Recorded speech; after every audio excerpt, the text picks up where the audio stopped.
Something very, very interesting, bizarre, amazing happened on social media Mm-hmm. over the weekend. So on Friday, Elmo, as in, yeah, that Elmo from Sesame Street, puts up a post on social media. And what's interesting is not so much what happened when you just simply ask someone, as he did, how are you doing?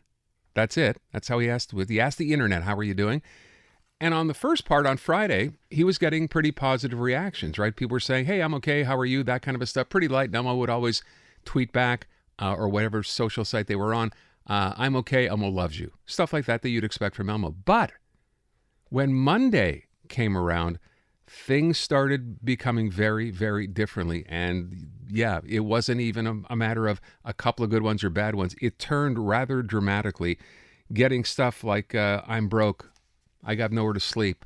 I'm poor. I broke up. That kind of stuff. Basically, people not dumping on Elmo, but dumping No, their troubles, their just woes telling, on Elmo, yeah, right? telling their truth. That's what it was. And it piled on and piled on and piled on to the point where there are now millions of views of that original post. Even Joe Biden, the U.S. president, weighed in yesterday because this became a thing, right? It had gone viral. To say our friend Elmo is right. We have to be there for each other, offer our help, or, to a neighbor, and above all else, ask for help when we need it. And that's Mm-hmm. the key here, right? Because that's what comes up in situations like this. A cartoon character posts her, how you doing? And people who have no one else to turn to go to the internet, talk to Elmo for all intents and purposes, and let him know. So we thought this was a good story to bring home again, this, if you want to call it that, the scourge of loneliness that is just out there now and has been for a while. So Kiffer Card is an associate professor at Simon Fraser University and has weighed in on this subject before, is on the line right now. Thanks so much for being with us. Yeah, thank good to join you. I call this a scourge. I don't know if that's the right word or not, but we're dealing with this. We're hearing more about it all the time. And I think the Elmo situation, and I know you're aware of that, just basically accentuates that even more. What was your reaction to this? What is your reaction? Yeah, I think when we see a deluge of negative posts in reaction to this, I think it's first important to recognize that this isn't necessarily a representative sample. Certainly not everybody is suffering, from all these sorts of sources of distress.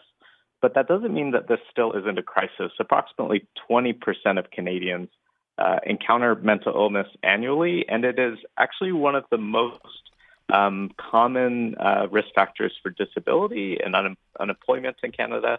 So this is a severe public health issue. So given that it is, and given what you know it is, and I know, for example, here at Bell, we have our Let's Talk Day, which happened a couple of weeks ago, and we address it at that time. Then, of course, the problem is it's a day, it's a week, and then we kind of forget about it until something like this comes along. And even with respect to it, not necessarily, as you said, being representative, it's still an issue. You said it still affects so many people in so many different ways. What do we need to do that we're not doing? Yeah, I think this is a critical component of this is to just think that the way that we've structured our lives, living in small apartments, commuting in our, single person cars, working in cubicles, the way we've structured our lives isn't very conducive for social connection. But yet, at our heart, what human beings are social animals. We rely on each other for emotion regulation. Can say in our DNA. And so when you don't live in a way that your body needs you to live, we call that an evolutionary mismatch. And there's certainly this mismatch between the environments and communities we've constructed and what we actually need. And so I think we need to return to our roots and those things that everybody knows they need more of: more time with friends, more time with family, more face-to-face connection. Those are the things that we really need to make sure we're giving, because at our hearts, that's really what we need as human beings. And that was like mental health supports and structures provided through government and healthcare systems. But, at the end of the day, it's what we do. So I'm thinking about, I love what you said there, and that was what my takeaway. I'm like, there's actually, as troubling as some of the things are that were written there, there's something really beautiful in people coming together and finding a place to say what they need to say and seeking that connection. It speaks very loudly to me about our kind of collective state. And I love what you said, Kiffer, about how it's not everyone who's experiencing this, but a lot of people certainly are. And how are you doing has, or at least can very quickly become a loaded question. So does this to you speak to the fragility of our collective state, or does it almost give you hope that we're having some of those conversations and saying the things we need to say? Yeah, this is why I emphasize that not everybody's experiencing it, because regardless if you're experiencing it or not, this message is for you. That if you aren't experiencing a lot of distress, that means you're somebody who can help another person. We can't just put it all on an individual to solve all of their problems. We need to really come together and buoy people up. And I think, the internet gets a lot of bad rap, including in its role in creating loneliness and isolation as it does. But also lots of lonely people turn to the internet because it's low barrier, because they don't fear the judgments of people and communities they find online. Right. And so I think that's really right, that what we see on the internet is people coming together. But that might not be the best form of connection. In fact, we know that face-to-face connection is really what meets people's needs, and that digitally mediated connection is a less efficient form. And yet that's become almost like a foreign concept. I mean, even just making a phone call now, everything's done by text. Like we've distanced ourselves as a society. So how do if you're stuck in that rut, how do you begin to change that behavior? Yeah, I think this is the big challenge, is that technology in particular, the way we structure our lives, we haven't made those choices for no reason. We've made those choices because they're easier. It's easier to take your car rather than public transit. It's easier to put your earbuds in and walk down the street than talk to the people you pass by. It's easier to, text or call than it is to find a time to meet up. But I think there's something lost when we take the easy path. And really, we all need to think about, okay, am I going to choose that easier option, or I'm going to choose the thing that I know I need? So it's just like, nutrition and exercise. Those are things that can be difficult for us to do, but we know that those are the most important determinants of our health. And social connection by far is among the most important determinants of how long you live, how healthy you are. And so it's really something that everybody needs to be making a priority in their lives.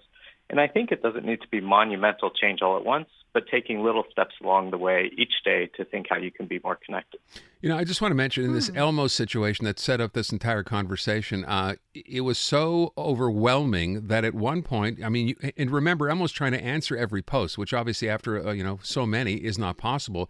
But depending on your tweet and depending on you saying, I'm not doing well, I'm having a rough time, eventually the Sesame Street account, tweeted out mental health resources to people.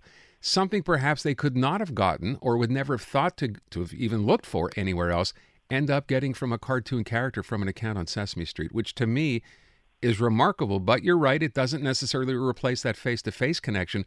But the fact that it's at least offered to someone as an option, I thought was a huge step. Yeah, and I think in Toronto, the Genwell Project, for example, is Canada's leading human connection movement. They're a national campaign funded by private charities aiming to really raise awareness of the things individuals can do to protect their mental and physical health through the power of social connection. So I think that these sorts of resources and systems in place are really critical. And I think you're right that a lot of times people don't know about it. And so even if you're feeling okay with your life, I think informing yourself about what these resources are, so that even if you're not capable of helping a friend in a certain way, at least directing them to resources is, last thing that you can do. So, I think that's really important. I think it's maybe important even more so to look at the scenario and remember that Elmo can't save us all, right? We really need to rely on each other and come together to save ourselves. Which is kind of how he concluded. I'm speaking about Elmo when I say he, as if he's a person, but it ended by that they said, wow, Elmo's glad he asked. And Elmo learned that it's important to ask a friend how they are doing.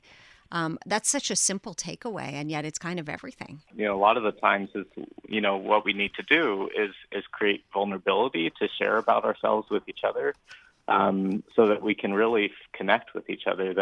That's at the end of the day, what is going to create those sort of bonds where it makes it safe for us to share with each other these sorts of things. Yeah. And I think that's hard, and I think recognizing how hard that is